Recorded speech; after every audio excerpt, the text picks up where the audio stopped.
né, do prejuízo que o Vasco teve em as perdas de mando de campo, não jogar em São Januário, não ter o seu estádio. Hoje o Maracanã aqui já fez toda essa diferença para a equipe voltar a vencer depois de 5 jogos. Que leitura que você faz pela sua experiência, pelo seu conhecimento de Vasco? Primeiro, obrigado.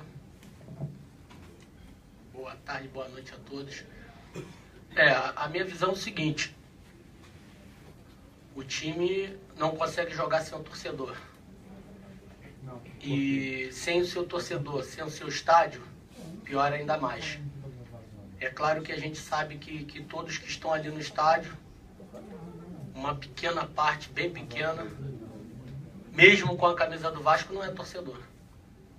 Porque o prejuízo que tivemos de jogar num campo, com todo respeito, mas jogar em Volta Redonda, ou também jogar em qualquer outro lugar, tá aí a tabela. Tudo que perdemos. Prejuízo muito grande. A gente tenta trabalhar de todas as formas, usar o fator mando de campo, usar o nosso torcedor. É claro que a gente sabe que se a gente correr, se a gente trabalhar, se a gente fizer bons jogos, mesmo com o estádio vazio, nos próximos jogos a tendência é aumentar. E jogando fora de casa, nós tivemos todos esses prejuízos. E nessa minha oportunidade, já tive uma, estou tendo a segunda, agora pedindo ao torcedor de verdade, que nos apoiem, que compareça, que nos prestigie, que eu tenho certeza que o time vai jogar nessa batida que foi hoje. Forte de marcação, forte na posse de bola, forte nos contra-ataques, no controle de jogo. E o torcedor apoiando vai aumentar ainda mais. E jogando em casa ainda mais. O Vasco vai crescer. Tivemos um prejuízo imenso, mas nós vamos recuperar esse prejuízo que nos foi causado por alguns torcedores, tá? E peço ao torcedor vascaíno que nos prestigie. Pode ter certeza que vai melhorar e vai melhorar muito. Pode ir, boa noite. Eu sou direita, sua esquerda, aliás. Eu queria te fazer 2 perguntinhas, na verdade. Você agora, como técnico, voltou a enfrentar o Fluminense, que 25 anos atrás, você como atacante, viveu bons momentos contra o Fluminense. O que representa essa vitória para você, ainda que numa passagem curta, né? O Vasco vinha de momentos difíceis, mas você conseguiu armar um time que foi bem sucedido no campo. E uma segunda pergunta a respeito especificamente do Nenê. Teve uma partida voltando a ser titular, mas jogou muito solto, jogou muito bem, assim, apesar de ter perdido alguma oportunidade, mas numa posição onde aparentemente ele se sente bem ali. Queria que você falasse desses 2 aspectos, assim, da posição, da atuação e do posicionamento que você escolheu para o Nenê ali, de enfrentar o Fluminense e voltar a vencer. A verdade que eu tenho é a seguinte: a gente só tem muita sorte, ou só tem sorte quando a gente trabalha de verdade. A gente trabalha, insiste, corrige os erros, errou de novo, corrige de novo, e aí a sorte aparece. Se você não fizer nada, a sorte não aparece. Durante todos os anos que eu joguei, não só contra o Fluminense, mas eu procurei dar o meu máximo como jogador, procurei fazer o melhor, e sempre que enfrentei equipes como o Fluminense, ou principalmente o Fluminense, eu estava muito mais concentrado, que era muito mais difícil. Um adversário muito grande, uma equipe muito boa. É claro que hoje, do lado de cá, como treinador, a gente não pode reagir a certas situações. Um contra-ataque, dá vontade de correr, mas não dá mais. Mas pode ter certeza que o que eu e o meu auxiliar de hoje, o Sandro, o que nós conversamos muito, relembramos algumas coisas do passado, nós conversamos 1 dia e meio, 2 dias, relembramos da época que eu jogava, que a gente tinha que tomar cuidado. Agora, você citou que eu venci alguma vez, também perdi para eles. Então, eu já sabia de todas as dificuldades que ia enfrentar, por isso que eu relembrei o passado, E com relação ao meu time, eu só pedi que eles cumprissem o simples que foi combinado, que já existia um trabalho. Eu não procurei mudar, vamos mudar da água para o vinho, não. Até porque o grupo é o mesmo. Então procurei ali num momento conversar com um, em outro momento conversar com outro, mostrar para os caras que eles têm condições e muita. Já fomos prejudicados, questão estádio, questão torcida, então só dependia de nós. Não estamos sozinhos, a torcida não pode ir, mas eu tenho certeza que milhares e milhares de pessoas estavam assistindo e torcendo para nós. E coloquei tudo que eu podia colocar, junto com toda a minha comissão. Se eu for citar o nome de todos aqui, todos ajudaram. Foi muito legal. E só lembrar, o Fluminense, uma grande equipe. Abel já foi meu treinador também, meu amigo. E falando do Nenê. O Nenê precisava, como muitos jogadores precisam, num momento conturbado, ter pessoas. Por exemplo, eu vou citar a minha pessoa, porque eu sou o cara que estou lá desde do início, desde 2015. Então eu vi passar tantos jogadores e conheci o Nenê na chegada. Eu conheço, não que eu saiba mais que as pessoas, mas eu conheço um pouco mais do Nenê. Sei um pouco mais do sofrimento dele, das dores dele. Então procurei pontuar cada situação negativa que ele estava passando e disse a ele, se eu for o treinador, você vai jogar. E jogou. E deu tudo. Saiu morto, pedindo para sair, cansado. Fez tudo o que podia fazer na partida. E se faz um gol aí, fecharia com chave de ouro. É um jogador que precisa de respeito, de carinho e de compreensão também. Eu compreendi e ele me ajudou muito o Vasco, pode ter certeza. E eu tive pouco tempo com o nosso novo treinador, que é o Zé. Eu tenho certeza que ele vai me perguntar e eu vou dizer a ele, esse aqui é o cara, não tenha dúvida. Valdir, estou aqui atrás à sua direita, você vai me ver. Você falou agora, né? Vou conversar com o Zé Ricardo na segunda-feira, vocês devem bater mais um papo. Certamente ele vai precisar muito da tua ajuda agora nesse início de trabalho. Além do Nenê, que você já disse, vai contar para ele que é o cara. Que aspectos positivos você vai destacar desse time que ele tem que saber e tem que utilizar desse grupo? Na verdade, eu acho que ele já viu muita coisa ali. Nesse jogo de hoje, ele viu bastante coisas.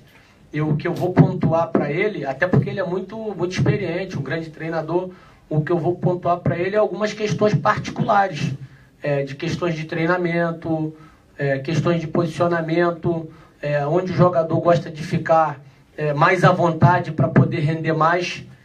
O Nenê hoje jogou bem à vontade, ele não tive a necessidade, até conversando com os nossos defensores, para ele voltar tanto, ele não teve essa necessidade.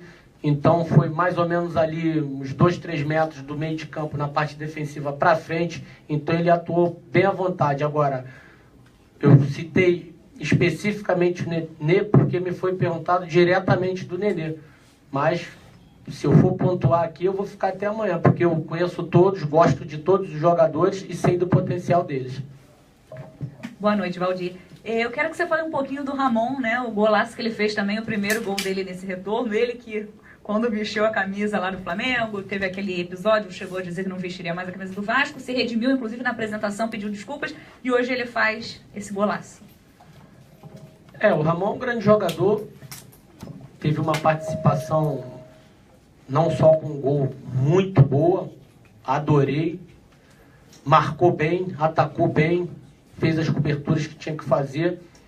E com relação a ele ter dito que não jogaria mais no Vasco, às vezes o jogador é levado a falar algumas coisas, mas eu tenho certeza que todos os jogadores são profissionais, podem e têm que trocar de clube se tiver oportunidade, aproveitar as oportunidades, porque embora existam tantos jogadores, mas a maioria não tem a oportunidade de jogar numa grande equipe. Ele se redimiu e quando chegou, até conversei com ele sobre isso, para tomar uns cuidados, e eu tenho certeza que já tomou esses cuidados, e se ele teve essa falha, hoje ele pagou, e pagou da melhor forma possível, jogando uma grande partida e fazendo um golaço. Eu acho que ele está de parabéns e tenho certeza que esse gol aí vai fazer ele crescer ainda mais na nossa equipe. Obrigada.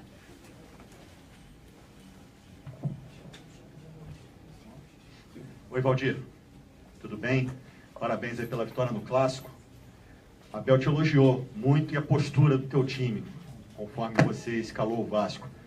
Principalmente na questão da transição. Você quebrou a velocidade do Fluminense. E ele citou alguns aspectos que, por exemplo, o Fluminense que faz uma transição muito rápida, às vezes tinha que passar a bola por 4 jogadores até fazer essa transição para que chegasse ao outro lado. Graças ao bloqueio muito bem feito que você fez da tua equipe.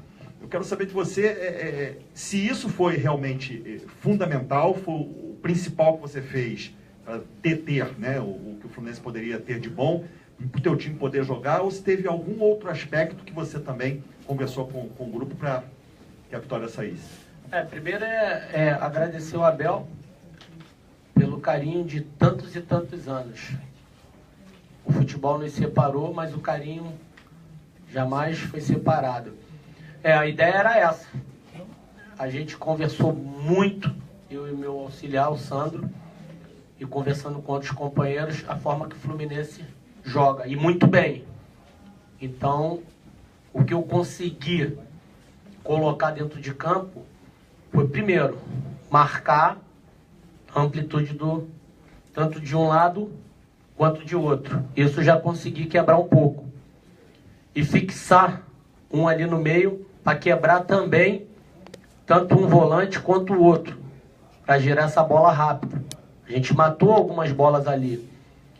Vocês repararam que a gente ficou não 100% defensivamente, a gente ficou bem postado. E o que a gente imaginava era exatamente isso, matar essas jogadas de lado, matar essas saídas de bola rápido, tanto o lançamento quanto 1 ou 2 passes, como você citou, eles estavam dando mais, então isso já quebrava, dava para recompor ainda mais e pegar o time deles no contra-ataque. Foi um grande jogo, mas a verdade é que nós tivemos possibilidades 3 ou 4, é claro que com todo respeito falando dessa forma, mas tivemos. Então, o sistema que eu organizei ali junto com a minha comissão funcionou, tanto na defensiva quanto na transição ofensiva. Bom dia. Pela semana que o Vasco teve, 5 jogos sem vitória, uma saída de um treinador, uma entrada de outro, teve uma conversa especial para motivar os jogadores para a partida de hoje? Só conversa. O tempo todo conversando, como eu já pontuei. Você pega um aqui, pega um ali, pega esse jogador, manda dar o recado pro outro, chama o outro. A zaga ali, eu conversei muito com os dois, da forma que eu queria que eles fizessem, fechar as linhas da forma que a gente combinou. Treinamento, não vou dizer que fiz isso ou treinei dessa forma. A gente postou o time, fizemos um coletivo de 25, 35 minutos, mais uns 10 parando ali, montando as linhas, e eles cumpriram bem o que foi combinado e por isso deu certo. Oi, Valdir. Opa, tudo bom, Valdir? Parabéns, em primeiro lugar. Um fato me chamou a atenção no primeiro tempo, dos 37 aos 39 minutos, já se fazia bastante tempo, posso colocar uns 3 anos, que ocorreu um lance em que eu perdi a conta no 11º toque de bola. No mesmo ataque, foram quase 12 passes, ficou praticamente 2 minutos de posse de bola. Para quem a gente já acostumou a ver o Vasco anteriormente, naquela ansiedade de despachar a bola, chutão para frente, a gente está vendo assim, um esquema totalmente diferente. Isso aí se deve a isso, tudo isso que você acabou de falar agora há pouco, do teu jeito de ser, de conversar com o jogador, chegar em cada um, tentar mostrar o posicionamento de cada um? Até uma surpresa, que não tinha me passado esse tempo aí de posse de bola. Fico muito feliz, mas a gente conversou. Como eu já disse para vocês, a gente não treinou tanto, não teve tempo, então conversar teve. É claro que a gente demarca o campo em 2, 3 situações. Uma dessas é quando avançar no campo adversário. Se a gente não entrou com muita velocidade, a gente toca a bola. Vamos acostumar, vamos gostar de jogar no campo do adversário. A gente tem uma linha defensiva, uma linha perigosa. que se a gente ficar jogando bola ali atrás, a qualquer momento roubam da gente e tá na cara do gol. Então a gente procurou usar a arma da forma contrária. Jogar no campo dos caras, pra gente tentar de uma forma ou de outra uma penetração nas linhas deles e poder fazer os gols. Só uma dúvida, o Gilberto, tá? Como é que ele tá, o Gilberto? Não sei ainda. Não sei. E só uma dúvida também, você trabalhou com o Abel onde? No próprio Vasco? Trabalhei com o Abel no Vasco, no Atlético Mineiro. E no começo de carreira ele me ajudou muito, como eu já te disse, o carinho. Boa noite. Obrigado, gente.